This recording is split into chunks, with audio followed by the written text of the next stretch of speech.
আজকে আমি সূরাতুন নিসার দুটি আয়াত শেয়ার করতে চাই। একটি আয়াতে আল্লাহ বলছেন সবার আগে কোন কোন পাপগুলো থেকে আমাদেরকে দূরে থাকা প্রয়োজন। অনেক সময় একজন মুসলিমের জীবনে কাজের অগ্রাধিকার নির্ধারণের ক্ষেত্রে সঠিকভাবে বুঝের অভাব দেখা দেয়।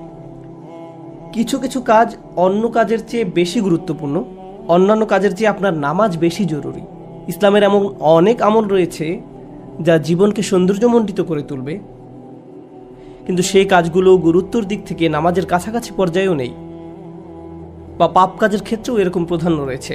অনেক আমল রয়েছে যেগুলো আমাদের করা উচিত, যেমন ঘরে প্রবেশের সময় ডান পা দিয়ে প্রবেশ করা উচিত, টয়লেটে প্রবেশের সময় বাম পা দিয়ে প্রবেশ করা উচিত, এবং নির্দিষ্ট দোয়াগুলো পড়া উচিত। এ ধরনের আমলগুলো করার চেষ্টা থাকা উচিত, এগুলো উপেক্ষা করার কোনো সুযোগ নেই। কিন্তু এমন অনেক পাপ কাজ রয়েছে যেগুলো করা কবিরা গুনাহ। অনেক সময় এই অগ্রাধিকার নির্ধারণের ক্ষেত্রে মানুষ যখন সঠিক জ্ঞানের অভাব থাকে তখন তারা ছোট ছোট ব্যাপারকে বেশি গুরুত্ব দেয়। তারা নিশ্চিত করতে চায় যে আমি অমুক অমুক সুন্নাহ ঠিকভাবে পালন করছি তো, অমুক অমুক দোয়াগুলো নিয়মিত পড়ছি তো, শুক্রবারে সূরাতুল কাহফ পড়ছি তো, ইত্যাদি ইত্যাদি। তো তারা ছোট ছোট আমলগুলো সঠিকভাবেই আদায় করে, কিন্তু একই সময়ে চোখের সামনে থাকা বিশাল বিশাল গুনাহগুলো অনায়াসেই করে ফেলে। করার সময় দ্বিতীয়বার চিন্তাও করে না। যেমন ধরুন হারাম উপার্জনের টাকা, জিনা করা, সুদ, এরকম বড় বড় গুনাহ, বিরাট বিরাট শয়তানি পাপগুলো সে অনায়াসেই করে যায়। মনে হয় যেন চোখ থাকতেও সে অন্ধ। ছোট ছোট আমলগুলো আপনি ঠিকই গুরুত্ব দিয়ে করে যাচ্ছেন, যেন মনে মনে ভালো ফিল করতে পারেন যে যাক আমি তো ধর্ম পালন করছি। এজন্যই কুরআন আমাদেরকে বিভিন্ন আমলের সঠিক অনুপাত ঠিক করে দিয়েছে। আল্লাহ এই আয়াতে বলছেন, ইনতাজতানিবু কাবাইরা মা তুনহাউনা আনহু, যদি তোমরা নিষিদ্ধ কাজের বড় বড়গুলো হতে বিরত থাকো। সুতরাং দেখা যাচ্ছে এমন অনেক বড় বড় পাপ রয়েছে যেগুলো থেকে আমাদের অবশ্যই বিরত থাকতে হবে। যদি আমরা এটা করতে পারি তাহলে ছোট ছোট পাপের ক্ষেত্রে আল্লাহ বলছেন নুকাফিরু আনকুম সাইয়্যাতিকুম, তাহলে আমি তোমাদের ছোট ছোট পাপগুলো ক্ষমা করে দেব। অর্থাৎ আগে সিরিয়াস ব্যাপারগুলো যত্ন নাও। কোরআন যেগুলোর উপর গুরুত্ব আরোপ করেছে, যেমন টাকা উপার্জনের বিষয়টা, কিভাবে আমরা টাকা আয় করি এবং কিভাবে তা ব্যয় করি, সে ব্যাপারে আগে যত্নবান হওয়া, এটা খুবই সিরিয়াস একটা ব্যাপার। আমাদের আশেপাশে যারা আছে তাদের অধিকারের ব্যাপারে সাবধান থাকা, যারা এতিম বা অভাবগ্রস্ত তাদের দেখাশোনা করা। সূরা মাউনে আল্লাহ বলছেন ফাযালিকাল্লাযী ইয়াদউল ইয়াতীম, সেই ব্যক্তি যে এতিমকে গলা ধাক্কা দেয়। এগুলো বড় ধরনের পাপ। তারপর যেভাবে আমরা আমাদের ব্যবসা বাণিজ্য চালাই, কেউ যদি আপনার কাছে টাকা পায়, কোনো কন্ট্রাক্ট মানতে যদি ওয়াদাবদ্ধ হন, কোনো সেবা প্রদান করার জন্য যদি আপনাকে বেতন দেয়া হয়, কাজের ক্ষেত্রে সততা বজায় রাখা। ঠিক একইভাবে কোরআনে বর্ণিত সবচেয়ে ভয়ঙ্কর পাপগুলোর একটি হলো সুদ। একইভাবে আমাদের পবিত্রতা রক্ষা করা, অর্থাৎ জেনা ব্যভিচার থেকে বিরত থাকা, এটা কবিরা গুনাহ। এটা এত বড় গুনাহ যে আল্লাহ বলছেন লা তাকরাবুজ জিনা, ব্যভিচারের কাছেও যেও না। অন্যান্য ছোট ছোট গুনাহে তোমরা হয়তো জড়িয়ে পড়বে।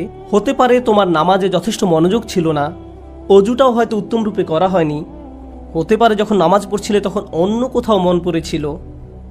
হতে পারে হজ বা উমরা করার সময় কিছু কিছু নিয়মকানুন ঠিকমতো পালন করতে পারোনি। কখনো কখনো হয়তো ধৈর্য হারিয়ে ফেলেছিলে। এই ছোট ছোট বিষয়গুলো ক্ষমা করে দেওয়া হবে, কারণ তোমরা বড় বড় পাপ থেকে বিরত ছিলে। ছোট বড় পাপের এমন একটি তারতম্য কোরআনে জোর দিয়ে উপস্থাপন করা হয়েছে। কিন্তু এই আয়াতের যে ব্যাপারটি আমার কাছে বেশ চমৎকার লেগেছে, সেটা শুধু তিনি যে আমাদের পাপগুলো উপেক্ষা করবেন তা নয়, বরং এই পাপগুলোর কথা মনে করে আমরা প্রায় লজ্জিত হয়ে পড়ি। আল্লাহ এর সাথে সাথে আরো যোগ করে বলেন ওয়ানুদখিলুকুম মুদখালান কারিমা, এবং সম্মানজনক স্থানে তোমাদের প্রবেশ করানো হবে। অন্য কথায় ওই ছোট ছোট ত্রুটিগুলোকে উপেক্ষা করে তোমাদেরকে সম্মানিত করা হবে, মর্যাদা দেয়া হবে। আর ওই সব লজ্জাজনক ব্যাপারগুলো তোমাদের রেকর্ড থেকে মুছে ফেলা হবে। তাই যখন তোমরা আল্লাহর সামনে আসবে অপমানিত হবে না, তোমাদের সম্মানজনক স্থানে প্রবেশ করানো হবে। এই আয়াতের আরেকটি ব্যাপারও আমার কাছে বেশ চমৎকার মনে হয়েছে। এই আয়াতের পূর্বের কয়েকটি আয়াতে কিছু কিছু কবিরা গুনাহ নিয়ে কথা বলা হয়েছে, যেমন ব্যবসায় প্রতারণা করা, কাউকে অন্যায়ভাবে হত্যা করা। আর ছোট ছোট পাপ ক্ষমা করে দেওয়ার আয়াতের ঠিক পরের আয়াতে আরও অসাধারণ উপায়ে জীবনের বিভিন্ন বড় বড় পাপে জড়িয়ে পড়ার যে মূল কারণ সেটা বলা হয়েছে। আল্লাহ আযজা ওয়া জাল্লা বলেন ওয়ালা তাতামান্নাউ মা ফাদ্দালাল্লাহু বিহি বা'দাকুম আলা বা'দ, আর তোমরা আকাঙ্ক্ষা করো না এমন সব বিষয়ে যাতে আল্লাহ তাআলা তোমাদের একের উপর অন্যের শ্রেষ্ঠত্ব দান করেছেন। তো আমাদের ক্ষেত্রে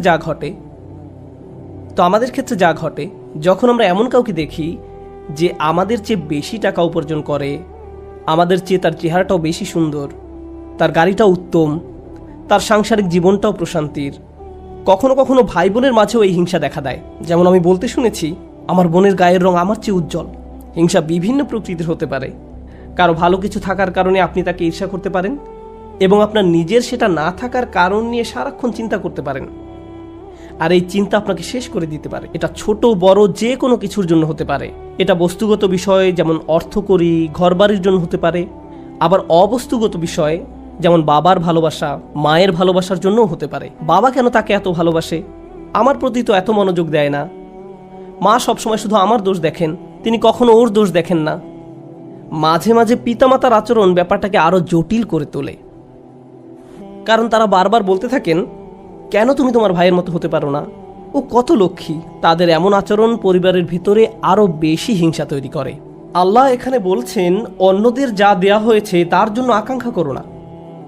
আপনি নিজেই তো দেখতে পান যে আপনার চেয়ে ভালো চেহারার মানুষ রয়েছে, আপনার আমার চেয়ে বুদ্ধিমান মানুষও রয়েছে, আমাদের চেয়ে বেশি টাকা কামাই করে এমন লোকজনও রয়েছে। পরিবারে এমন কেউ থাকতে পারে যে আপনার চেয়ে বেশি প্রশংসা লাভ করে। কখনো কখনো হয়তো অন্যায়ভাবে তাদেরকে প্রাধান্য দেওয়া হয়, কিন্তু অনেক ক্ষেত্রে আসল ব্যাপার হলো, আল্লাহ তার জন্য রিজিকের যে দরজা খুলে দিয়েছেন তা তিনি আমার জন্য খুলেননি, তিনি আমার জন্য অন্য দরজা খুলে দিয়েছেন। আমরা অন্য একজনকে যা দেয়া হয়েছে ঠিক সেটাই কামনা করি। আল্লাহ আপনাকে আমাকে অন্য একজনের মতো করে বানাননি। আল্লাহ অন্য মানুষদের জন্য রিজিকের যে দরজা খুলে দিয়েছেন তা হয়তো আমার জন্য দেননি। আমাদের প্রত্যেকেরই রয়েছে জীবিকা উপার্জনের স্বতন্ত্র সুযোগ। আল্লাহর অনুগ্রহ অর্জন করতে হলে আমাদের প্রত্যেককে যে সুযোগ দেওয়া হয়েছে তার আলোকে কঠোর পরিশ্রম করতে হবে, অন্যদের সাথে নিজেকে তুলনা করে নয়। এই আয়াত যে ইতিবাচক বিষয়গুলোর প্রতি জোর দেয় সেটা আলোচনা করার পূর্বে আমি আরেকটা ব্যাপারে কথা বলতে চাই। এই হিংসা কেন অনেকগুলো বড় বড় গুনাহের মূল কারণ? আমাদের জানা মতে রেকর্ড করা ইতিহাসে আল্লাহর বিরুদ্ধে সর্বপ্রথম যে বিদ্রোহ করা হয় তা হলো ইবলিস শয়তানের বিদ্রোহ। আর এই বিদ্রোহের মূল কারণ ছিল হিংসা। সে কেন এত মনোযোগ পাচ্ছে? তাকে তো জাস্ট মাটি দিয়ে তৈরি করা হয়েছে। এভাবেই অবাধ্যতার শুরু। মানুষ পৃথিবীতে আসার পর সর্বপ্রথম যে পাপটি সংঘটিত হয় তা হলো কাবিল কর্তৃক তার ভাই হাবিলের হত্যা। সেটাও ছিল হিংসার কারণে।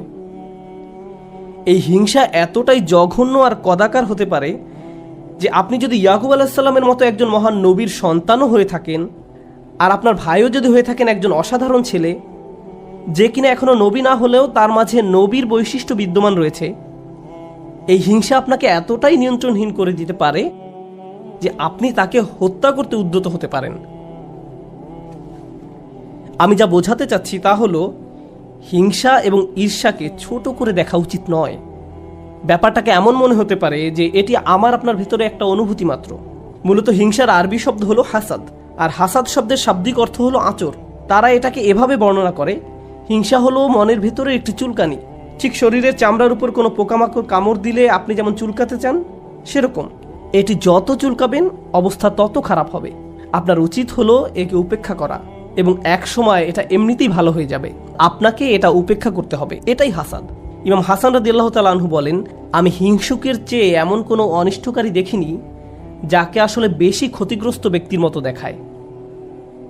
সাধারণত কেউ ক্ষতি করলে অন্য একজন তার এই ক্ষতির কারণে ক্ষতিগ্রস্ত হয়, কিন্তু হিংসার ক্ষেত্রে ক্ষতিকারী নিজেই নিজের ক্ষতি করে। সে হিংসা করছে, কিন্তু এই হিংসার কারণে নিজেই নিজের অনিষ্টের শিকার হচ্ছে। আর এ কারণেই সূরা ফালাকে হিংসুকের হিংসা থেকে আমরা আল্লাহর নিকট আশ্রয় প্রার্থনা করি। ওয়া মিন শাররি হাসিদিন ইযা হাসাদ। হিংসুকের অনিষ্ট থেকে যখন সে হিংসা করে, ঠিক সেই মুহূর্তে যখন সে হিংসা করে, এটা খুবই গুরুত্বপূর্ণ একটা ব্যাপার।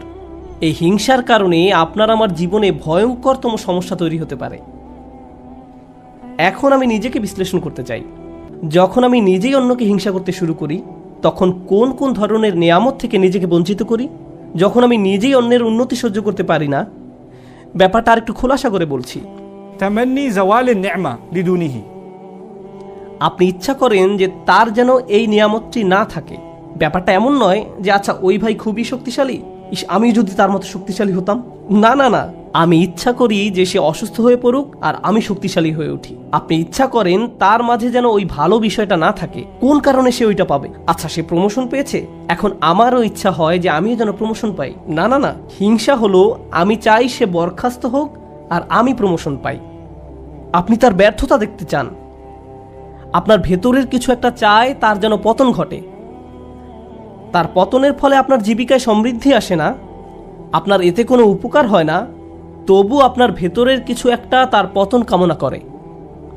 যদি তার পতন ঘটে তাহলে আপনার কাছে তা ভালো লাগবে। এটাই হলো হাসাদ। কিভাবে এটা একজনের ভালো দিক ধ্বংস করে দেয়? আমরা ইবলিস শয়তান সম্পর্কে জানি। আল্লাহ তাকে ফেরেশতাদের কাতারে রেখেছিলেন, এর চেয়ে উন্নত কোনো মর্যাদা হতে পারে না। কিন্তু হিংসা তাকে এত উচ্চ পর্যায় থেকে একেবারে নিম্নতম পর্যায়ে নামিয়ে দিয়েছে, আল্লাহর নিকট থেকে বহু দূরে সরিয়ে দিয়েছে। চিন্তা করতে পারেন, এত বড় মর্যাদা কেড়ে নেওয়া হলো, এর মূল কারণ ছিল হিংসা। চিন্তা করতে পারেন, মূল কারণ হলো নিজেকে অনেক বড় কিছু মনে করা। হিংসার কারণে হত্যার মতো জঘন্য অপরাধ সংঘটিত হলো।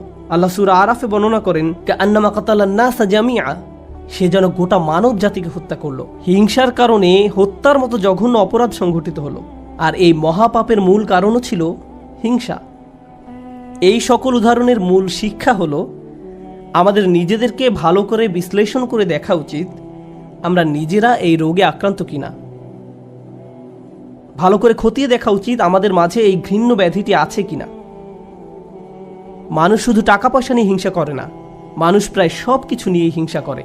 পরিবারের সবার মনোযোগের কেন্দ্রবিন্দু হওয়া, এটা এমনকি ধর্মীয় পরিমণ্ডলেও ঘটতে পারে। ভাই জানেন, অমুক শায়েখ, তার ভিডিও মানুষ বেশি দেখে। আপনি তার ফলোয়ারদের সাথে নিজের ফলোয়ারদের তুলনা করছেন কেন? মাহফিলে তাকে কেন প্রধান বক্তা করা হলো, তাকে কেন সবচেয়ে ভালো সময় বক্তব্য দিতে দেয়া হলো? এমন ঘটনা মসজিদেও ঘটতে পারে।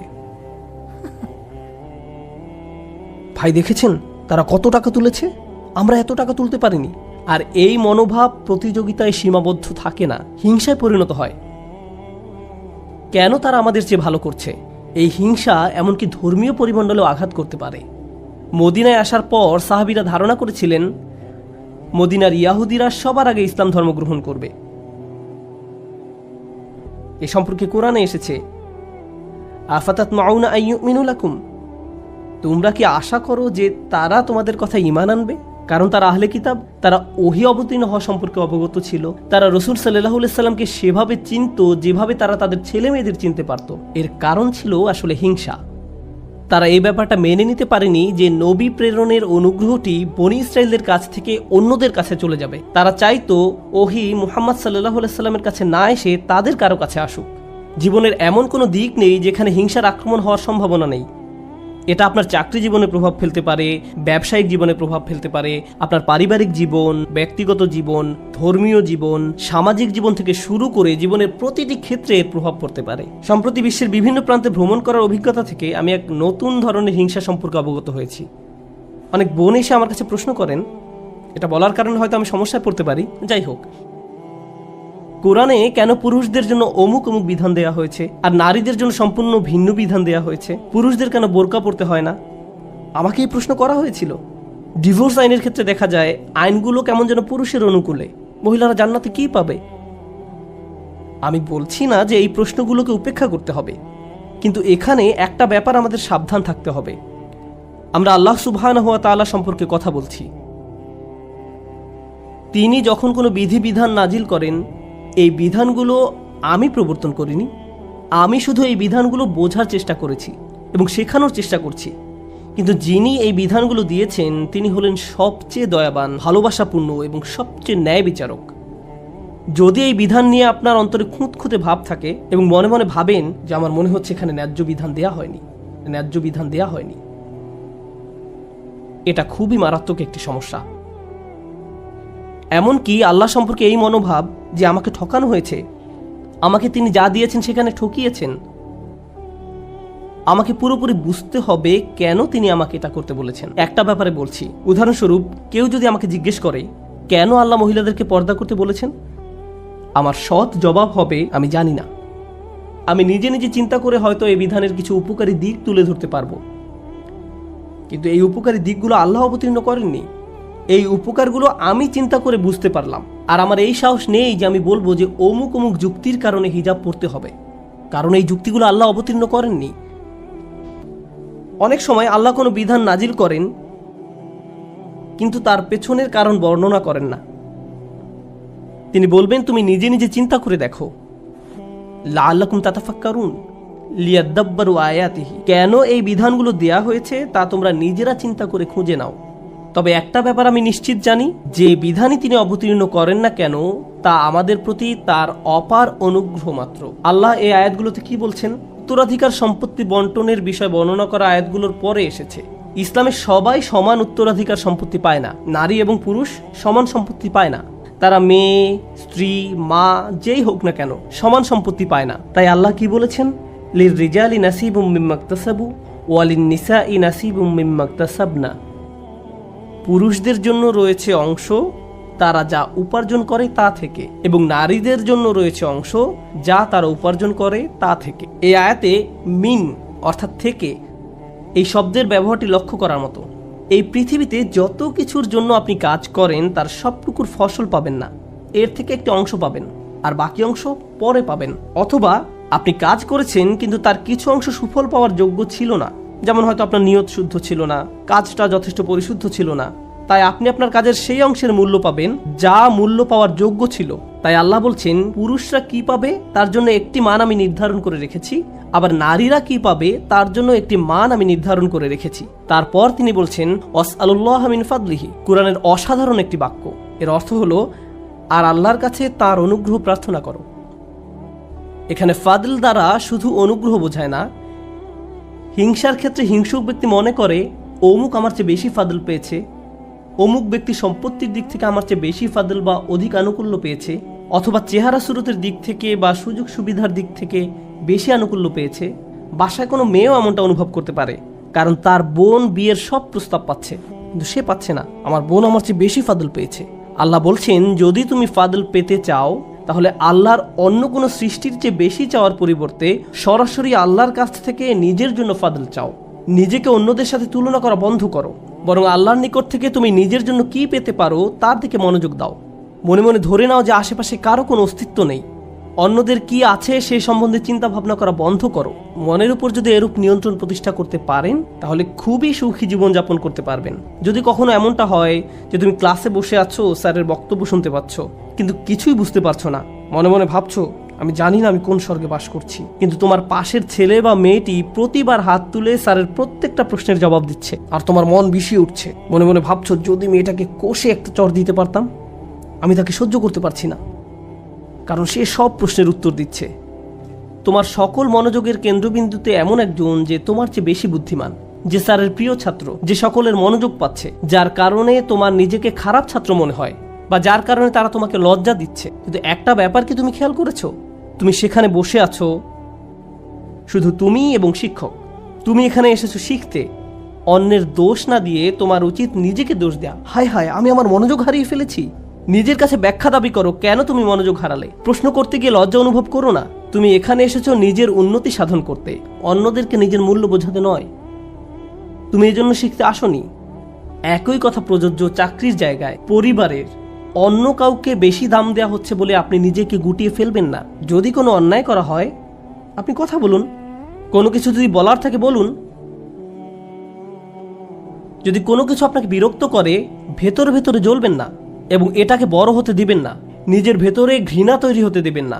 আমরা আল্লাহর নিকট যে দোয়াগুলো করি তার একটি হলো ওয়ালা তাজআল ফি কুলুবিনা গিল্লাল লিল্লাযিনা আমানু, ঈমানদারদের বিরুদ্ধে আমাদের অন্তরে কোনো বিদ্বেষ রেখো না।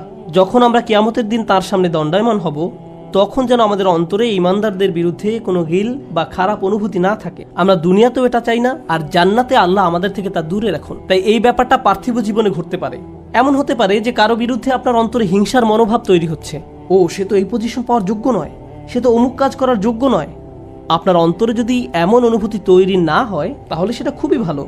কিন্তু অনেক মানুষ আছে যারা এভাবে চিন্তা করে ওই লোক আমার চেয়ে অনেক বেশি বেতন পায়, সে কেন আমার চেয়ে বেশি বেতন পাবে? তারা কত টাকা বেতন পায় বা না পায় তার সাথে আপনার সম্পর্ক কি? আপনি কি করেন?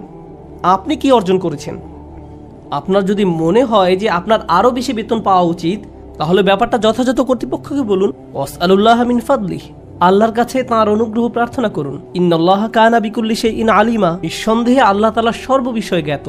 যখন আমরা অন্যের সাথে নিজেকে তুলনা বন্ধ করব, যখন পুরুষ বা নারী হিসাবে কি পেলাম বা কি পেলাম না এসব নিয়ে চিন্তা করা বন্ধ করব, অমুক অমুক ব্যক্তির কারণে আমি পেছনে পড়ে আছি এমন চিন্তা করা বন্ধ করব, আপনার এবং আল্লাহর মাঝে আর কেউ নেই।